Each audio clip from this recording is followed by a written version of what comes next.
Hello ma'am, this is Mohanapriya Jagdishwaran Ilangu, and today I'm here to present my final project, which has two parts. First part is building a secure API. So let me explain what is mean by web API. So API stands for Application Programming Interface, and the web API is an extensive framework for building HTTP-based services that can be accessed from different applications on different platforms like web, Windows, mobiles, etc. So here I have did my project by following through the videos, and I have created 9 projects here.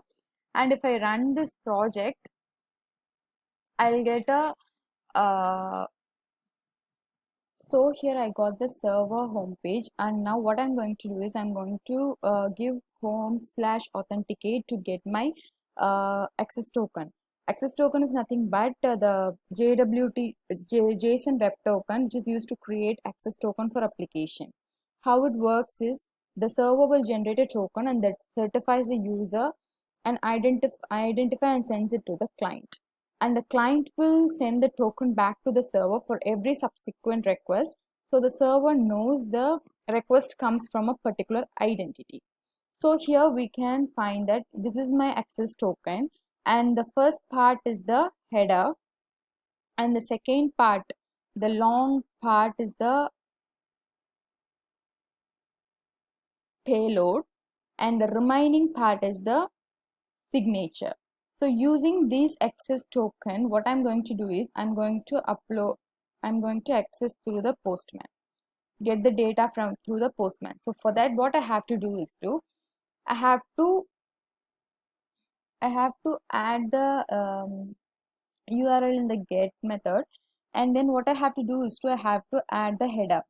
Header is authorization, and the bearer token is the token value is bearer, and I have to add my token here.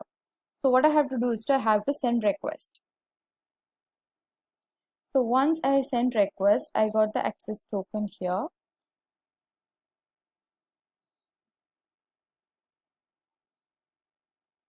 So what I have to do is I have to go for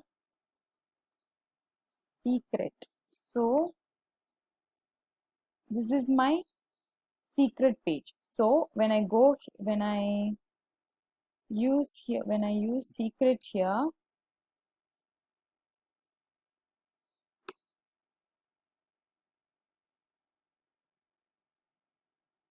secret, because it cannot be accessed, because we have initiated the authentication process. So if we give the access tokens, then only it will be accessed, or else it will give the error as HTTP error 401.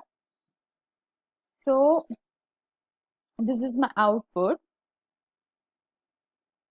and also according as I have allotted a job to get all the data from the Postman. So here I have tried a data for called database called books, and I tried to access the data, but I couldn't get the data in the post method, and it's getting too much of time to get an output, and it's not resulting. So next the question is the authentication method recommendation. So according to me, the OAuth 2.0 is the best choice for identifying personal user accounts and granting proper permissions. In this method, the user log into the system, and the system will then request authentication, usually in the form of token, how we did now. And the user will forward the request to the authentication server, which will either reject or allow the authentication.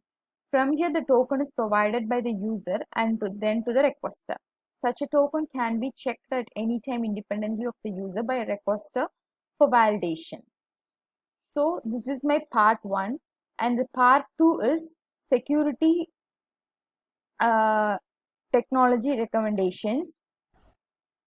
So the first question is, how can we transfer personal data securely within their network? So according to me, what I would suggest is the secure shell, which is suited for protocols programs, provides an extremely configurable way for secure data, transfer of data and encrypt streams of data from many other programs. So according to me, SSH is the best for transfer data within their network. And the second question is, what security protocol is best for transferring personal files? I would suggest the Secure File Transfer Protocol, which is also called SFTP, is best for transferring personal files because it uses SSH is used to encrypt communication among the client and FTP server for both message and traffic and authentication. So I would suggest SFTP will be best for transferring personal files.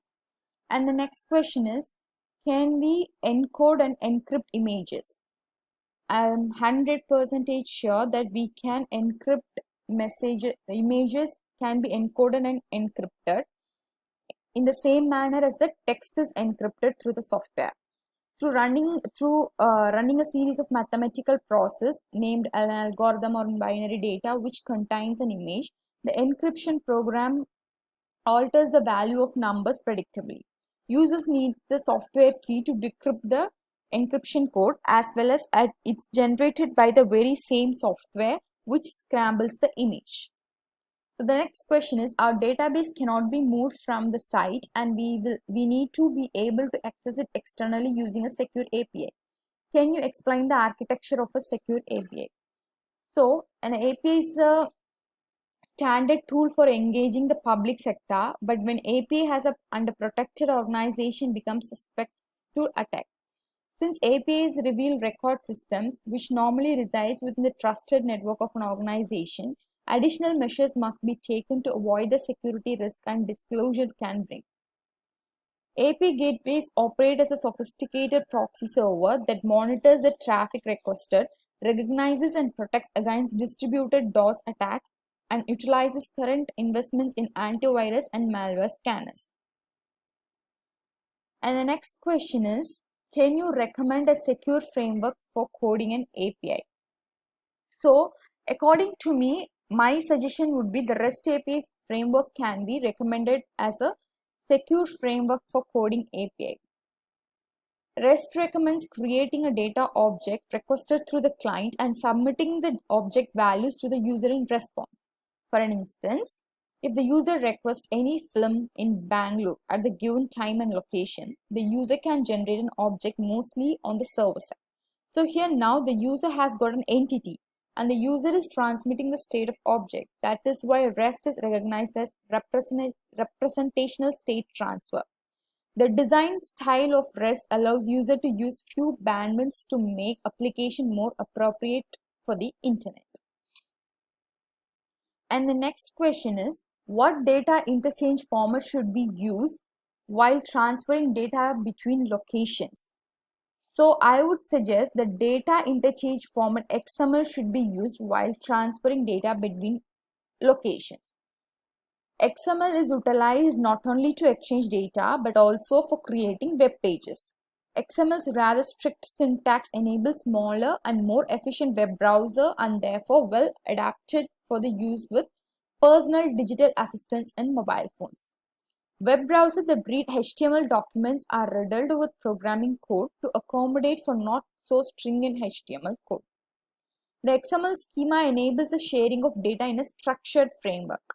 A schema describes custom markup tags which may contain attributes which identify the contents which these tags contain. Data from the tagged data in XML document could be retrieved utilizing an application named parser, as well as the data may be structured for any web page utilizing the XML style sheet. So the next question is, how should we store our data in many locations? So according to me, the option which I will choose is cloud or online storage system. So using the cloud storage, we can access the data from anywhere around the world, and it will be and there are so many cloud providers with good pricing, and we can use the cloud-based storage system. And final question, what are the ethical concerns related to the transmission of personal data? Privacy, security, trust as well as law and ethics are deeply linked. Privacy and protections depends on confidence. The breach of privacy is a danger and therefore is a security threat. Law allows for a remedy where ethics cannot. Ethics should provide a meaning for the law. Privacy from inappropriate, so the ethical concerns related to the transmission of personal data are privacy from inappropriate access of personal data, unsuitable use of data, consistency and completeness in the collection of data on an individual or person through technology, accessibility of material of the data and the legal provision of access to the personal data, and if the user data is collected with the user express permissions and the consent has been obtained in such a way that the user is adequately aware of consequence of the research and precisely why and how the data is processed and analyzed, and the right to audit, upgrade or correct such data. So this is the end of my final project. I hope I answered the questions correctly. Thank you.